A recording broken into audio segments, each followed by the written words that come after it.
Good morning and welcome to Military Hour. We have a special guest with us this morning, Mrs. Kelly Elrod of Team Red, White, and Blue. In my mind, kind of a new organization because I don't know when it was started, but I know you guys are doing a lot of really good things. So fill us in on what Team Red, White, and Blue is doing and what you're about. So Team Red, White, and Blue was founded about 5 years ago. A bunch of Army West Point guys that are really, really awesome. Ooh. They came to realize that veterans that are separating from service need support system.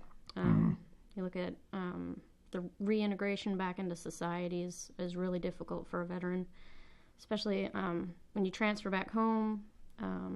Your community doesn't really understand what kind of situations you've been faced with when you're in the service. They don't understand what your job was. They ask a lot of questions, but they don't really understand. So to try to involve the community and get them aware of what a veteran needs and give them that support is basically the reason why they started looking into, that question. What is a veteran? What are their needs? That's basically where it started. Needs, interests, the whole gamut of reintegrating into society. And Team Red, White, and Blue, so it was actually the brainchild of West Point grads and servicemen that have returned from overseas that were in combat theater and whatnot. Yep. And, of course, we all know it takes everybody to do a job in the military, as with any other big entity. It takes everybody working together. That's why it's a team. So Team Red, White, and Blue, I don't think it could be more apropos. And when I first heard about it, I thought, well, this is really good, especially for younger veterans in the last 15, even 20 years that are returning from multiple deployments, which in itself is a hardship, not only on the troops but on the families as well. But there's something unique that I believe I understand, that this is open to not only veterans, but the public at large. Is that right? Can you tell us more about how that works?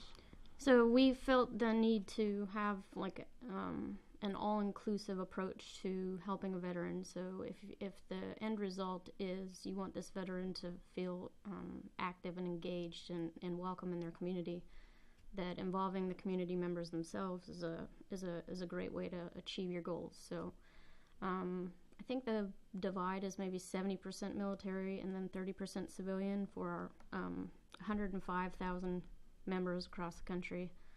There's about 181 different chapters all across the world. There's chapters in Japan and Korea. And repeat those stateside numbers again. You've been in existence 5 years, and you have how many members right now? 105,000 roughly. 105. And how many chapters? 181.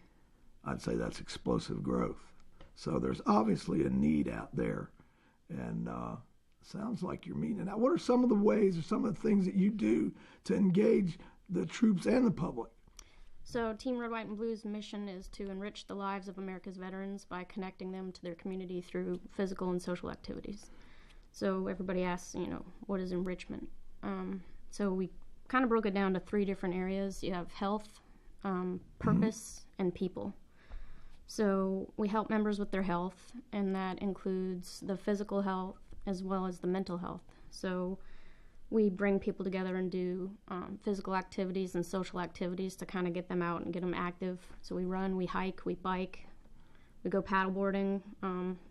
Panama City has gone skydiving twice. We're going to do it again this fall. Oh, there you go. We open it up to everybody in the whole southeast area. We had, I think, 13 chapters last year participate. Terrific. So, and then we do community service projects, so veterans that can't run or have physical disabilities. Where old geezers like me can walk.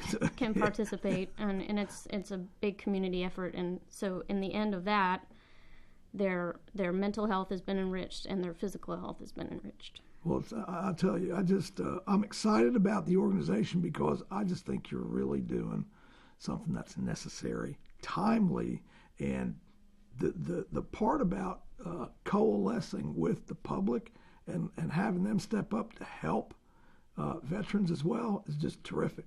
Not saying that they never have done that. Yeah, they have. But I think percentage-wise, when I hear 70-30, that's strong. So obviously they're connecting with the idea of helping veterans, and nothing could be better for the veteran community. And of course, here we know that it's a big veteran support community. So I think the first time I met you, you were kind of sore. You had some soreness going on. I think I ran my marathon the day before I met you, or 2 days before. That's it was a what little you hard said, to walk. yeah. I debated, my thing is I like to run with the flag. I'm slow, so I always run with the flag. And I had debated for a while. First marathon, I don't know what it's going to be like. Should I run with the flag? And everybody said, don't do it. But my thing was, what if I got halfway through and I'm like, I can't do this. Mentally, a marathon is maybe, I don't know, 20% physical and 80% mental. So I broke down, said I'm going to run with the flag, bought, fancy handle grip, and tried to find the lightest pole possible. What was the length? How many miles? 26.2. 26.2? Yep. Miles? Miles. 26.2 miles. Mm-hmm. First time I ever been to New Orleans, too. Most people go there and go down on Bourbon Street and have fun, and I went there to run, so a little different, but... That is really impressive, because my longest forced march when I was in the Army was like 17, and Kelly, I was ready to just die. Yeah. Of course, we had full pack, ruck and all that, but 26.2 miles. Yeah, Kudos. we got out there along Lake Pontchartrain, and there was a couple spots where I was like, what am I doing? Fabulous. And you told me you're a mother of 3. Yes. And you're a Navy veteran. Yes, sir. And so thank you for your service. Thank you. Appreciate it very much. It takes everybody. And very proud of that. But I'm not going to, I think every time I see you, I'm going to go, hey, 26.2, how are you? Oh, that's fabulous. Yeah, the part about Team RWB is the people are amazing. You want to go and like run everywhere with them. They welcome you. Like, I've never met you in my life, but they come up and give you hugs, and yeah.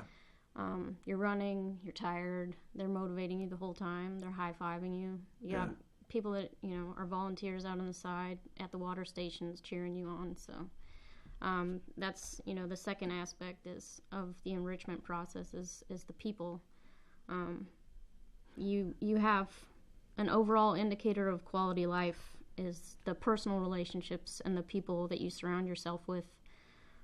We lose that a lot in today's age with all the social media and not really interacting on a physical level or a personal level with anybody. It's all typing something and getting likes and comments. So we're trying to break that by getting people out and active. Even social events, we go to restaurants and do trivia night, try to like get everybody out and just Watch out for the old people. If you're doing old trivia, but new trivia, it's like you win. Yeah. We probably wouldn't get it. A lot more face-to-face interactions. You said something, and that's it right there, the face-to-face interactions. The technology, the texting, and all that kind of thing, all well and good. But you lose that tonal inflection and reading the facial reactions and whatnot, the body language, so to speak. And it's a necessary part of communication. Because I could say, just for an example, I could say, Kelly, have a seat. And that would be kind of directional and ask you to please be comfortable, have a seat. Or I could change that, same words, Kelly, have a seat. Now I've just ordered you in a harsh way to do something. So when you're texting or, you lose that tonal inflection. And if we're going to communicate with each other, we need to be able to do that. To hear and see, and even in touch and feel. I'm a hugger, and my wife's a hugger, and we just are because, and I say it very simply, I want to be able to hug you today because I'm not promised tomorrow or the next breath. Mm-hmm. So, let's be good to each other today. If we can help each other, let's help each other today. Yeah. It's extremely hard to, help people feel comfortable and welcome and even find, those relationships inside their community through an email or social media posts. So we try to create this overall bond to improve their quality of life. So you'll never find a Team RWB member where somebody says, man, that person was just rude. I don't understand, like their attitude. What's their problem? You'll never find that. Yeah, They're just authentic, genuine, nice people that all have something in common, and they all want to interact to help veterans. The funny thing to me as I see some of these things evolving, even the VSOs that are changing, like moving the smoking outside and such, and making sure there's more to do for families with their children. When I was finished and I went to some of the VSOs, I didn't want to take my wife and kids there. I mean, I just didn't, because I didn't think it was really a good place for my kids. So now that awareness is starting to come to fruition, that, hey, we need to be doing things for the families, for the kids, and some of the posts are getting the message, some of them aren't. Those that get the message, I believe, will thrive and will live on, so that we can turn those over to all you younger vets, because we need you, And if people begin to think about it, they'll stop the rudeness, because we need to all be working together, coalescing to help one another. So, and that's one of the reasons why we started interacting the community and getting community members involved, and reaching out to other veteran service organizations to say, hey, this is what we do. Would you be interested in letting us come out and talk, or tell you guys, because we've been pretty well received here in Bay County. The people that I talk to wish that this was around when they got out, or when they came back from Vietnam. There wasn't support, there wasn't love, and they didn't have a group to say, hey, come out and let's just get together and we'll talk. And so I get that a lot, like, man, if my dad or my uncle or my grandpa had this, he might not have committed suicide, or just many different levels of need out there. So sure. We try to be like really inclusive of everything. And none of us know how the smallest of things could be that preventative for that person that may have even be thinking about, completing a suicide, or whatever the case, or taking that drink they shouldn't take. Or you never know what you're doing, how it's going to affect somebody positively. I think everybody knows how to affect people negatively, like we spoke about. If somebody goes in to an organization, a VSO, and they're not welcomed, well, guess what? They don't feel welcome, not coming back. Yeah. But what I'm seeing here, and I could be completely wrong, but it's almost like what Team RWB is doing is trying to get us back to a place where the communities were when I was growing up. Everybody respected the World War II vets as I was growing up. The communities were involved. Everybody knew their neighbors. We didn't have to lock doors. Now, I'm not saying we'll get back to that point, but pretty much what you're saying is that everybody gets to know one another at that personal level, as well as being involved together doing something that's positive rather than something that's negative. So, I mean, I just think that the organization is a good organization, and it's time. It's also time for you younger vets to get in these VSOs, make them better, take them over. It's your turn. And we kind of, play on veterans' passion. They're very passionate about what they did in the service, and then they get out and searching for something to funnel and channel their energy into now that they aren't completely tied up on a daily basis with their mission and, helping and saving lives. And so the passion part, when somebody separates from the military, they're almost seeking another position. Sure. So they tend to lose their sense of purpose because there's more hands in the food chain, so they don't really know where they fit in. They might be put into a different role than they were expecting when they separated. Mm-hmm. So they kind of lose that vision. So they lose their health insurance, their friends, their identity. And so their motivation level sometimes dwindles and causes new stresses that they didn't envision to begin with. So when we can get a veteran out and get them volunteering in their community, or just get them active, host a run, host a yoga event, get out to meet other people, and then they can find that passion and kind of apply it in a new area or last week they felt lost and miserable and frustrated, and now they're relaxed and welcomed, and it gives them that hope back. And coupled with that, and I've said this, and probably maybe some people would get tired of hearing it, but you alluded to the fact that now they've ETS, they're out. Okay, they hit that ground still at 90 mile an hour, and then it's like, what am I going to do now? Yep. And compound that if they have any kind of medical. Okay, now that's on there too, that they have to deal with, medical or mental, either one. And it can overwhelm people. So again, the way you guys are going about it and what you're doing, I just think is commendable. And the amazing thing to me, it's the growth. So when you get that kind of growth, there's something going on. There's a need that's being met, and it's being met quickly. So you got to keep on keeping on. Share some more. I'm like the proverbial cheerleader, for good things. Yeah. So.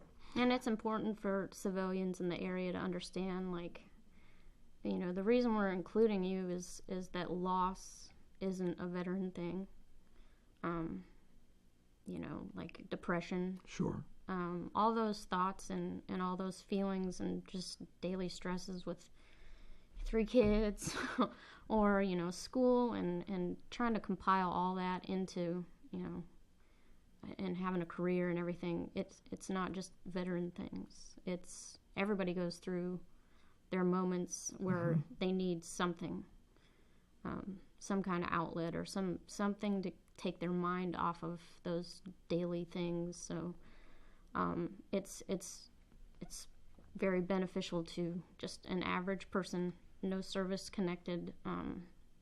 It's really an amazing thing when you get an email from somebody saying, "You've helped my family so much, and I don't feel like like this is a group that I'm worthy of." And they are just as important as our veteran members. Yeah. They really need to understand that. So I appreciate every civilian in the area that reaches out their hands and says, how can we help you guys?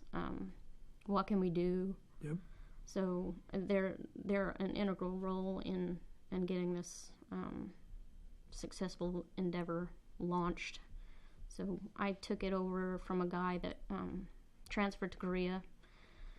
And of course, there was 2 options. We give it to this other guy who's also transferring in a year, or, hey, she lives here. Yeah. She's not going anywhere. So I was like, yeah. I can barely lead my kids through the grocery store. So it was kind of overwhelming in the beginning. Can I share something with you? Public speaking and. Can I share? I've never considered myself to be a leader, and then I still don't actually. But you know what makes a really great leader? They know how to be led. So, and I say that about my team with the 48. They're the ones that make me. I can make suggestions and I can try and steer us in the right direction, but they're the ones that do it. It's not me. So I brought this quote that I carry around with me. So it says, "In any moment of decision, the best thing you can do is the right thing. The next best thing is the wrong thing, and the worst thing you can do is nothing." Absolutely. So as long as you're trying to do something, you might screw up a couple times, you might get yelled at. Hey, technically we can't do that. So you learn from it as you go, and as long as you're doing something, it's always better than doing nothing. Exactly. See, and isn't that what I just said? The great leaders know how to be led. They can lead, but they know how to be led. So they learn. Yeah. And when you have 105,000 members that are all trying to do something, you might not always be trying to do things right, but at least getting out there and making that small impact on a daily basis. We refer to it as Eagle Fire, and there's a lot of people on fire every day, and that is what makes Team Red, White, and Blue so successful. And here's one. A lot of people don't realize this. Everybody I use that blanket statement, but looks at Abraham Lincoln as this great, great leader. And he was a great leader. But guess what? He was also a great failure at many things, too. And not only that, J.C. Penney, you go down the list, there have been some prominent people that failed. The difference is they didn't quit. Exactly. They kept on. So Yeah. Remember that at mile 22. 26.2. Yeah, that's you. You might not be doing this right. You may be walking. Yeah. Hold the flag up high and just keep putting one foot in That's front all of the that's other. churning. I hear you. So, yeah, veterans, you know, you've sacrificed a lot. You've carried around a great number of burdens. But they feel like, you know, hey, my country's invested all this in me. The American taxpayers have paid all this money for me to go out and get training, and they feel this need to give back, pay it forward. See, there you hit the nail on the head. And so Giving back. in trying Paying to forward. just get out there and do something, they're inspiring other people at the same time. So, and in doing that, they help themselves, and if we can reduce this likelihood that they're going to, you know, have that day where they're feeling not best or down or having those thoughts that we're trying to prevent, then that's what I try to do. Sure. Just one thing a day. Yep.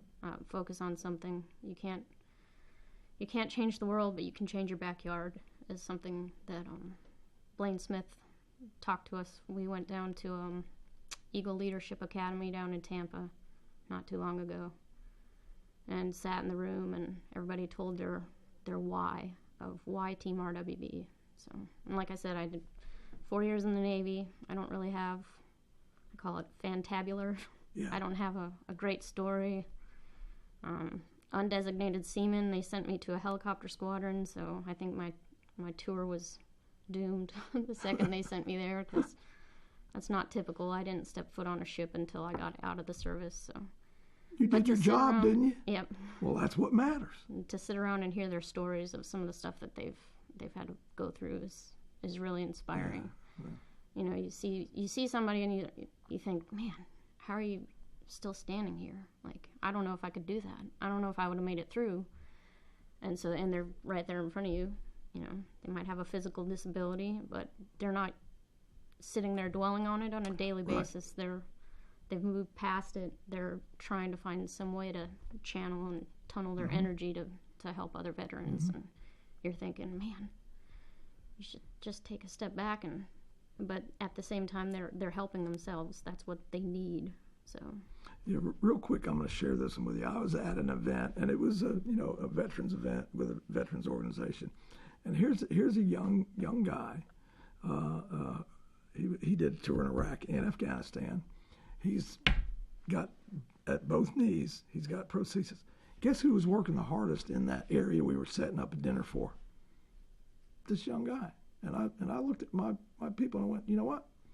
When somebody asks us to do something, I want you to remember what you're seeing right here. I want you to remember this young guy that's over there just busting it to help get this thing ready to go.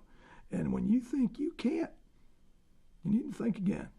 All you have to do is say, I can, and then just do it. Yep. So there's so much motivation just, you know, being a member of this team and knowing and having met the people that we meet is enough to get us through every day. Yeah. I'm not a great motivator, but, you know, one of the things that I was able to pass to my kids, because it was passed to me, was very simple. Can't, never could, can't, won't, and can't, never will. So if you've already believed those three things, you're right, you can't do it. But if you don't believe those three things and you do believe you can do it, you can do it. Might take you a while. You might have 3 or 4 different attempts to do what you think you can, but you can do it if you keep on keeping on. So anyway. So Team Red, White, and Blue invests a lot of money and time and sweat and tears into developing their leaders. So you come in and you're like, I can't lead anything. Like, I got to build a Facebook page and see if people can come out and do things with me. How do I do that? So they've spent so much time and effort, like, helping me get through this. It's supposed to be a volunteer thing, so they ask you to only do about 5 hours a week, and you know. Yeah, good luck with that. Like times 10, right? 50. So it's as much or as little as you put into it. Sure. So with anything, like, the more you put into it, the more blood, sweat, and tears, the shinier the end result is. So sometimes I have to funnel back and slow down, but it gives us an opportunity to help a lot of people. there's always something going on veteran related in Bay County. So some of the of course, some of the opportunities that we had with Harley Davidson to go out there and do the Eagle Up and Ride is one. Yep. They hosted our 5K for the Run is one. Mm-hmm. Really nice trails back there. There's so much in this area to do, and we have made some pretty good partnerships with the Panhandle runners. Joe Edgecombe, he's stepped on to be our trail lead, so he takes us out and he knows all the trails in the area. He'll set up a group and take them out, and if there's walkers, he'll walk with them. We'll do lunches, and we have a kayaking event this weekend. Heroes on the Water is an organization that does like guided kayak tours for veterans. That sounds like fun. So we're gonna go out to Bonita Bay, and we're gonna have some kayaks, and I'll probably bring a couple paddle boards. Family friendly. We try to include kids as much as we can. I'm biased because I have 3, so if they can't come along, then what fun is it? So we're gonna cook out afterwards, but there's so many different organizations that want to help us and are offering up services, so it's kind of overwhelming to we don't have anything on the schedule till June. We're packed. So the members are really diverse. There's so many different things that you can get people out to do, so this is we're beneficial to the weather here. We have nice weather, we'll say 10 months out of the year, whereas our chapters in Minot, North Dakota, spin class. We're getting close to time here, but real quickly, let everybody know the website. You do post your events on the website, and they can traverse it. What's the website URL? So the website is www.teamrwb.org. There's a section on the very top that says join the team. Team RWB doesn't charge any membership fees. Everything's free. You can be a civilian or a veteran. All you have to give is an email address and a zip code. And email and a zip code. They attach you to your chapter captain. So we get an email saying you have a new member. And you are the chapter captain for Panama City. Yes. Correct. Good deal. A veteran that signs up is given a free Nike dry fit shirt, kind of like this. They're pretty nice too. They have to fill out a veteran survey. So the biggest issue I get is, hey, I didn't get my survey. It always goes to your promotions folder. So if you're signing up and you're a veteran, it comes out the second that you click submit on your registration.